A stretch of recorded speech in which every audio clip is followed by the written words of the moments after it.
পৃথিবীর মধ্যে সবচেয়ে বড় পুজো হচ্ছে কি পুজো বলো? কি পুজো? আমাদের হিন্দুদের বড় পুজো কোনটা? দুর্গা পুজো। আচ্ছা, দুর্গা পুজো যদি বড় হয় তাহলে দুর্গার উচ্ছিষ্ট নিশ্চয়ই গোবিন্দ খায়, কি বলো না? তাহলে কিসের বড় হলো? তাহলে আমার গোবিন্দের উচ্ছিষ্ট শিব খাবে। বাহ, তাহলে শিব যদি খায় দুর্গাও খাবে। তাহলে এবারে বলো বড় পূজাটা কোনটা? সৃষ্টি হরিনামে মহাযজ্ঞ, যেই যজ্ঞ দেখার জন্য ৩৩ কোটি দেবতা ছুটে আসে গো। ভগবানের উচ্ছিষ্ট সব দেবদেবী পাবার জন্য আশঙ্কায় বসে থাকে। এটি বড় অনুষ্ঠান। আর এই বড় অনুষ্ঠান আজকে শম্ভুনাথ তলার সকল ছোট্ট ছোট্ট ছেলেগুলো তারা প্রতিদিনে ১ টাকা করে ভাড়ে জমিয়ে জমিয়ে এই মহতি অনুষ্ঠানটা করেছে।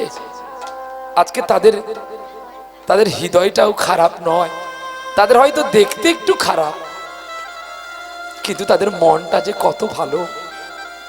হ্যাঁ গো, আমরা যখন ভোরে পৌঁছে যাই আমাদের জন্য কত সুন্দর ব্যবস্থা করেছে, যেন মনে হয় আমরা শ্বশুর বাড়ি গেছি।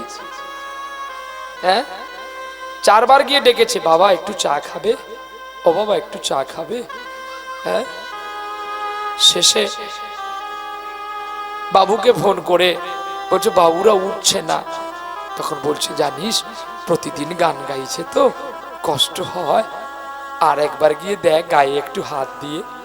আমার গায়ে যেই একবারে হাত দিয়েছে, ও বাবা একটু উঠবে না। আমি বলছি কে গো? বলছে বাবা আমি চা এনেছি। আমি শোনা রে, আমি তো চা ফা পাই না, ছেলেগুলো পায়, দাঁড়া আমি ডাকছি, দাঁড়া, তোরা গেলে রেগে উঠবে, আমি যাচ্ছি। তাই বৈষ্ণবের চূড়ামণি পর খাওয়া বাবাজি মাথায় হাতটা দিয়ে বলছি খোকা চা এনেছি, চা খাবি না?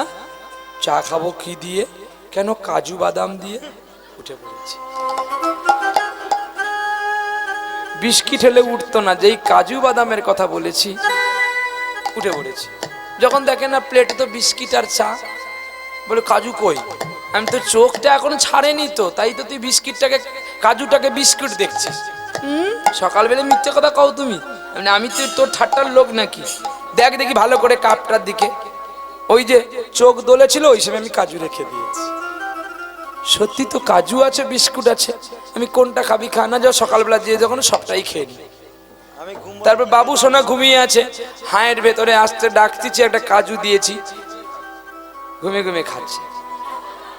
হ্যাঁ, আর এই যে ভদ্রলোককে দেখছেন না, এর যে চরিত্র যদি শুনেন গো এক্ষুনি বাড়াবেন ধরে। এক পাশে পান আর এক পাশে কাজু, আর মাঝখানে শাশুড়ির সঙ্গে প্রেম করে। হ্যাঁ দেখো, কি আরাম হাসছে দেখো, একটু লজ্জাও নেই। এর মা যদি লাজের ঘাটে চান করতো আমি ভাবতাম যে সত্যি লাজের ঘাটে চান করেছে। হ্যাঁ করেছে, মোটা করে তিলক পড়েছে দেবেন বাবুর মতো। বলো বলো বলো, তোমার লজ্জা তো নেই বলে মনে? না লজ্জা নেই। হ্যাঁ, লজ্জা থাকবে কেন? বাবা কি টেম্পার গো, বলো লজ্জা থাকবে কেন বলো?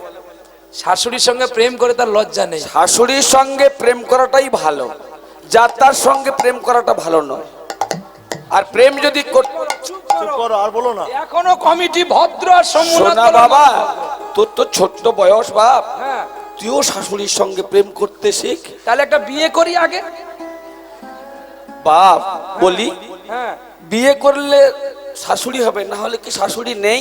কি করে হবে আমাকে বুঝিয়ে দাও। যা আছে বিশ্ব ব্রহ্মাণ্ডে তা যদি থাকে দেহ ভাণ্ডে, হ্যাঁ, তাহলে এখানে তোমার শাশুড়ি নেই মা বাবা? কোথায় আছে খুঁজি একটু, তাহলে তুমি বলতে থাকো আমি খুঁজি।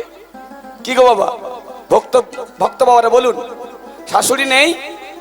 যা আছে বিশ্ব ব্রহ্মাণ্ডে তা যদি আমাদের দেহ ভাণ্ডে থাকে, তাহলে কি এখানে আমার শাশুড়ি নেই? শাশুড়ি শ্বাস উড়ি, শ্বাস যদি উড়ে যায় কি হবে? আমাদের দেহ থেকে যদি শ্বাস উড়ে যায় কি থাকবে? শূন্য খাঁচাটা পড়ে থাকবে, মানে মরা হবে গো।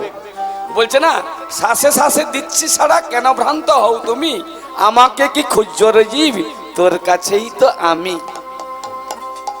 তাহলে ভগবান আছেন বলে শ্বাস রূপে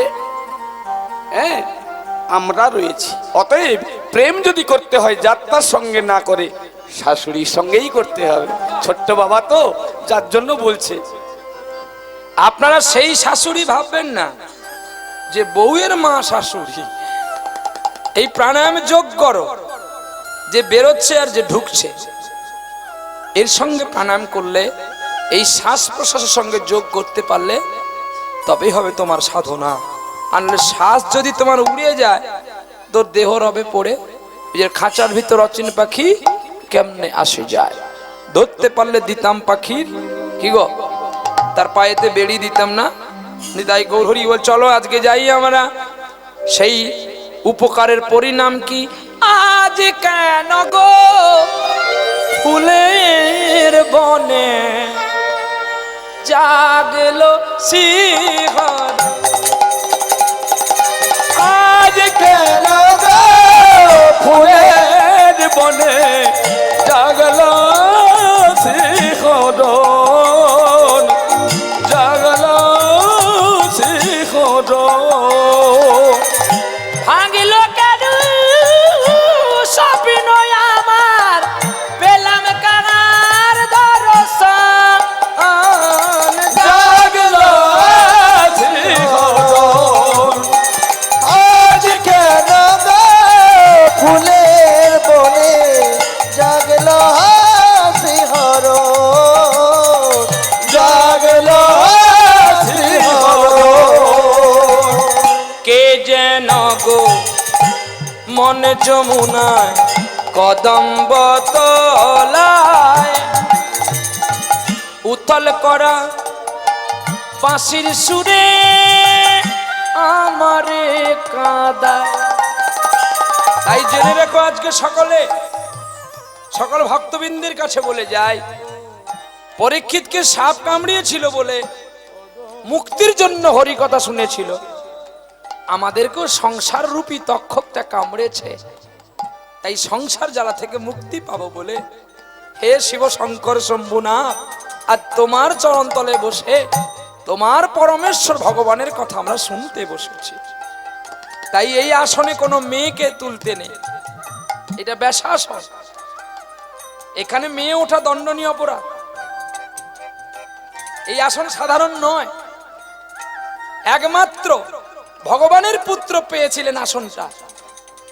আবার কার ঔরসে ভগবানের পুত্র এসেছিল জানে? মৎস্যগন্ধার কৃপায়, পরাশর মুনির দয়ায় দৈপায়ন শ্রীকৃষ্ণ বেদব্যাসের পুত্র রূপে সুখদেব জন্ম নিয়েছিল।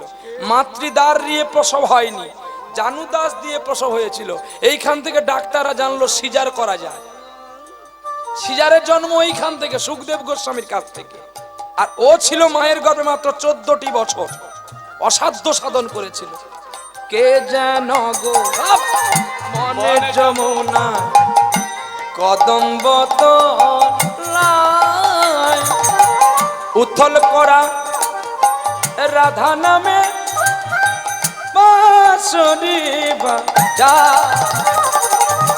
কে যেন গো মন যমুনায় কদম্ব তলায় রাধা নামে উজাড় করা বাঁশরি বাজায়। আগমনী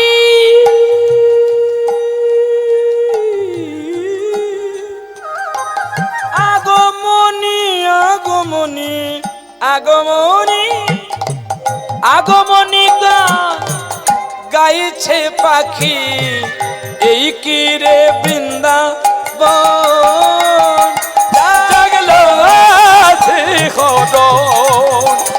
আজ কেন গো ফুলের বনে জাগলো শিহর, জাগলো শিহর।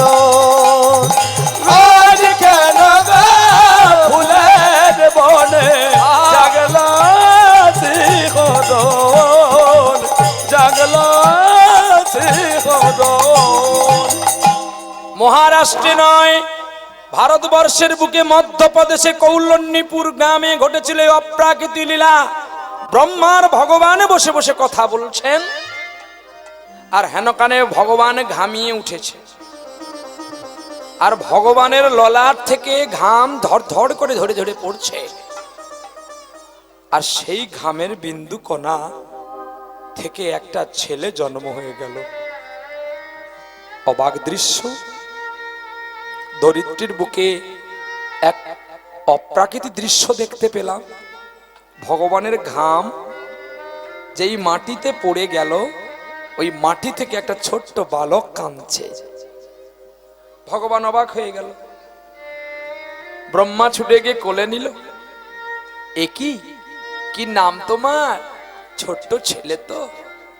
নারায়ণ কোলে নিয়েছে, আর নারায়ণ যেই কোলে নিয়েছে, ছেলের কান্না বন্ধ, ছেলে ঘুমিয়ে গেল।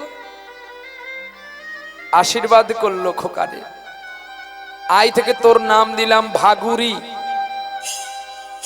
তুই আমার ভাগ্য ললাট থেকে জন্ম যখন হয়েছিস, আই থেকে তোর নাম দিলাম ভাগুরি ব্রাহ্মণ। আশীর্বাদ করি তুই তাড়াতাড়ি বড় হ। গোবিন্দের কৃপায় ছেলে 12 বছরের পুত্র হয়ে গেল। কত বছরের? 12 বছর। ভাগুরি ব্রাহ্মণ বাবাকে প্রণাম করলেন, সৃষ্টিকর্তাকে প্রণাম করে পথে পথে হরি নাম গাইছে, কৃষ্ণ নাম গাইছে গো। হ্যাঁ, আর পথে চলে যায়, ভিক্ষা করে। কেমন ভিখারি জানো? অযাচিত ভিখারি, মানে তিনি কারোর বাড়ি যায় না, তিনি পথে পথে হরি নাম গাইতে গাইতে চলে যায়, আর তার নাম শুনে যদি কেউ ভালোবেসে কিছু দেয় তাই কয়। কিন্তু তিনি কি বলে জানো? সবাই মিলে বলতে বলছে, একবার বলো রে ওরে মধুমাখা হরি নাম বলো রে, একবার বলো রে মধুমাখা হরি নাম বলো রে, একবার বলো রে মধুমাখা হরি নাম বলো রে, বলো রে মধুমাখা হরি নাম বলো রে।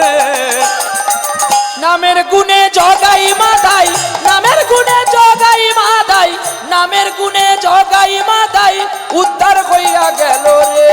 মধুমাখা হরি নাম বলো রে, একবার বলো রে মধুমাখা হরি নাম বলো রে। নাম জপিলে দিনে রাইতে সদ্গুরু ধরিয়া আসতে।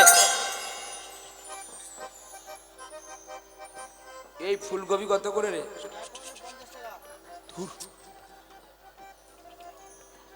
10 টাকা করে দে। আমাদের নবদ্বীপে তো 10 টাকা করে। এত কথা বলিস কেন? কড়া কড়া কথা, তোর কফি পচবে। কত করে? এই তোর বেগুন কত করে রে? একটু কমছে, এটা কমেছে 20 টাকা। 5 টাকা করে নে, পুড়িয়ে খাই। পায়ে জুতো মে হ্যাঁ হিন্দুস্তানি, মেরা জুতা হ্যাঁ জাপানি। এই বাবাজিরা ছটপট করে মরবে, হিসাব করে দেখে নিবেন। একদম সত্য কথা বলা যায়। পায়ের জুতো, হাতে ঝোলা, ফুলকপি আর বেগুন দাম করতেছিস। তোর মন কোথায় আছে? তোর মন কি নামের আছে? তোর মন তো আছে ফুলকপিতে আর বেগুনিতে। আর এখানে ভালো পোশাক পরে দাঁড় দেখিয়ে ঘুরছি। আমি বড়, আমি ইস্কন মঠের বাবা। এ বাবা, বাবা ইন্টারন্যাশনাল আমি বড়। আমার নাম ধরলে তোরা ভয় পাবি। এখন ইস্কনকে সকলে ভয় পায়, আর সকলে ইস্কনে দীক্ষা নিয়ে সব বড় বড় বাবাজি সাজছে। এবার নতুন বৈরাগী হয়ে এবার বেরিয়েছি, বাইরে ভাই এবারে বেরিয়েছি, আবার নতুন বৈরাগী হয়ে এবার বেরিয়েছি। আমার ঝোলার ভেতর কচ্ছপের ডিম 9টায় আমি রেখেছি। আমি নতুন বৈরাগী হয়ে এবার বেরিয়েছি, আরে নতুন বৈরাগী হয়ে এবার বেরিয়েছি, আমি নতুন বৈরাগী হয়ে এবার বেরিয়েছি, আমি নতুন বৈরাগী হয়ে এবার বেরিয়েছি। কটা ডিম আছে?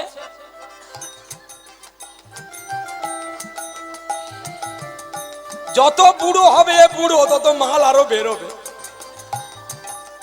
হ্যাঁ, সাদ করে দেখা যায় রে ভাই, ঝলার ভিতর হাঁসের ডিম 6টা আরো দেখতে পাই, আবার মুরগের ডিম 5টা ছিল, কত সাধু দেখেছে। নতুন বৈরাগী সেজে এবার বেরিয়েছে, আবার নতুন বৈরাগী সেজে এবার বেরিয়েছি, আমি নতুন বৈরাগী সেজে এবার বেরিয়েছি। তোর ঝলায় যে এত ডিম আমি জানিনি। কচ্ছপের ডিম 9টা, হাঁসের ডিম 6টা, আবার মুরগের ডিম 5টা, কতগুলো হলো গো? হ্যাঁ, বলে শাস্ত্র মতে বলি ভাই রে ভাই, শাস্ত্রর বাইরে বললে প্রহ্লাদকে কেউ তো ছাড়বে নাই। একে একে মিলাইব কথা, শোনো জ্ঞানীজন, সামনে আছে ইউটিউব চ্যানেল, শুনবে বহুজন। একে একে বলি কথা, মিথ্যা বলবো নাই। ওরে কচ্ছপের ডিম 9টায় আছে বলি সত্য তাই। নববিধা ভক্তি 9টি ছাদা আছে রে, 9টি ছাদা কেবা বন্ধু বন্ধ করেছে রে। কি গো, গুনে নাও, 9টা ডিম, 2টো নাক, 2টো চোখ, 2টো কান, কটা গেল? 1টা মুখ, আর পয় পাস্তু, কটা হলো? 7টা ছাঁদা, 9টা ছাঁদা আছে তো। বলে হাঁসের ডিম 6টাই আছে রে, কাম ক্রোধ লোভ মদ মোহ আশ্চর্য 6টা ডিম দেখা গেছে রে। শোনো শোনো আরো দেখতে পাই, 5টা যে মুরগির ডিম বলো গো গোসাই। হ্যাঁ, মুরগের ডিম বলে কি করে আছে দেখো ভালো করে। এই যে আমাদের 5টি রস, ক্ষিতি অবতেজ মরুদ বোম, এই 5টা রস না হলে দেহ সৃষ্টি হবে? হ্যাঁ, বলে 5টা রসে আরো যত্নে দেখা যায় রে ভাই, বৃন্দাবনে এই রসের খেলা করেছে গোপীগণ, তাই শান্ত দাস্য বাৎসল্য আর মধুর রস হয়। আরে এই পঞ্চরসের রস গোপী গোবিন্দে কইলেন বস। এই কয়েকটা রসকে এক জায়গায় করো, আর এই কয়েকটা রসকে এক জায়গায় করলে একটা ভালো ঔষধ বানানো যাবে। তা নাহলে রোজ ভ্যালি হবে, টুব্রো হবে, সারদা হবে, জিনেট হবে, LIC হবে না। লাইফ ইন্স্যুরেন্স কমিটি বসে আছে শিব ঠাকুর। তোমরা যদি 2-4 বার পুকুরে ডোবাডুবি করো, তোমাদের হাঁচি সর্দি লাগবে, ক্যালপল বা প্যারাসিটামল খেতে হবে। কিন্তু চতুর্দশী দিনে তোমরা মনের ইচ্ছায় জল ঢেলেছ, একটা ক্যালপল তাকে কিনে দিয়ে গেছো, তার ঠান্ডা লাগেনি, তার জ্বর লাগেনি, তার তো বউ নাই, তোমরা তার মেয়ে হয়ে তো একটু তাকে দেখাশোনা করবে। বলে জ্বর যদি তোদের হয় হোক, আর তোমরা তাকে বলবো তো পাথরটা, তো পাথরের কি আবার জ্বর হয় নাকি? বাবা, কিন্তু না গো, উনি পাথর নয়, উনি সাক্ষাৎ ভগবান। তাকে দেখলেই তো দেখতে পাবো, আমাদের এই চোখে তাকে দেখা যায় না, দেখতে গেলে আমাদের জ্ঞান নয়ন খুলতে হয়। হ্যাঁ, আর জ্ঞান নয়ন না খুললে আমরা তাকে দেখতে পাবো না। তাই বাবাজি আমার নতুন পথে চলছে, আমাদের পথে যারা বাবাজি দেখতে পাই, এমনি হাতে নামের মালা আর পায়ে জুতো, লোকের সঙ্গে কথা বলছে আর নামের মালা চলছে, এমনি কোটি জন্ম জপলেও পাবি না। তাহলে ভজিতে গেলে কোথায় যাবি? যদি আমার কথা মানবেন তাহলে বলবো, নালে বলবো না। যদি আপনারা শুনবেন তাহলে বলবো। কারা শুনবেন হাত তুলতে হবে। ও বাবা, সবাই তুলবেন? আচ্ছা, তাহলে যে যে জায়গা বলবো যাবেন তো? যাও, তাড়াতাড়ি সুন্দরবনে যাও, যেখানে বাঘ আছে সেইখানে বসে জপ করবে, একেবারে বলো রে। আবার আপনারা তো সেখানে জপ করুন, এখানে কেন? এখানে আমাদের কমিটি ডেকেছে, আমরা হাতে তালি দিয়ে করব। আপনার যখন জব করেন বলছে আমি জায়গা বলে দিচ্ছি, চলে যান সুন্দরবনে, বাগের সামনে চলে আর না হলে যান ঘরের কোণে যেখানে মশা থাকে, আর না হলে যকুন মনে। সাধন ভজন কি আর সব জায়গায় হয় গো মা? হ্যাঁ, এইবারে দেখো ছোট্টের ব্যাখ্যাটা দেখো। আমি একটা মেয়েকে ভালোবাসি, তাকে ফোনে আই লাভ ইউ বলি, আর যাই বলি না কেন ফোনে বলি, কিন্তু এটাকে আমি সবার কাছে বলতে পারবো? আপনারা বলুন না, পারবো? যে আমি একটা মেয়েকে ভালোবাসি, আমি কি বলতে পারবো আমার মাকে না বাবাকে? ভয় লাগবে না, আমার লজ্জা লাগবে না? তো এখনকার ছেলেমেয়েরা বলে দেয়, তাদের লাজও নেই আর লজ্জাও নেই, বলেও দেয়। তো যাই হোক না কেন, কিন্তু তবুও মানুষের মধ্যে মনুষ্যত্ব এখনো আছে, বিদ্যার আলোয় গিয়ে, যে তারা বলতে পারে না। কিন্তু দেখো হিসেব করে, তাহলে আমার প্রেমটা যদি অন্য কোনো ব্যক্তি জেনে ফেলে, যদি আমার প্রেমটা ভাঙিয়ে আমার ভালোবাসার সঙ্গে ও যদি লাইন করে নেয়, তাহলে আমার হাটে হাঁড়ি ভেঙে যাবে। তাই গোপনে প্রেম করতে হয়। এই জন্য বিদ্রোহী কবি কাজী নজরুল ইসলাম বলেছ, খেলিছ বিশ্বলয়ে বিরাট শিশু আন মনে খেলিছ। খেলিছ এ বিশ্বলয়ে বিরাট শিশু আনে মনে খেলিছ। হে বিশ্বলয়ে বিরাট শিশু আনমনে খেলেছ। প্রলয় সৃষ্টি তবু পুতুল খেলায়, নিরজনে প্রভু নিরজনে খেলিছ। হে বিশ্বলয়ে বিরাট শিশু আনমনে খেলিছ। শূন্যে মহা আকাশে তুমি মগ্ন লীলা বিলাসে, শূন্যে মহা আকাশে তুমি মগ্ন লীলা বিলাসে।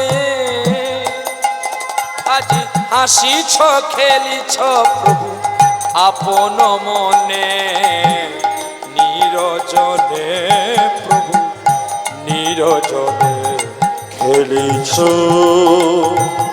এ বিশ্বলয়ে বিরাট শিশু আনমনে খেলিছ। তারকার বিশ্বসী খেলো না তব, হে উদাসী পড়িয়া আছে রাঙা পায়ের কাছে।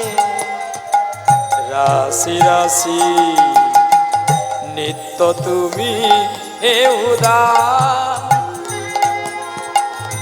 সুখে দুঃখে অবিতা নিত্য তুমি হে উদাস, সুখে দুঃখে অবিতা। ভাঙিছ গড়িছ প্রভু আপন মনে, নিরজনে প্রভু নিরজনে খেলিছ। এ বিশ্বলয়ে বিরাট শিশু আনমনে খেলিছ। এ বিশ্বলয়ে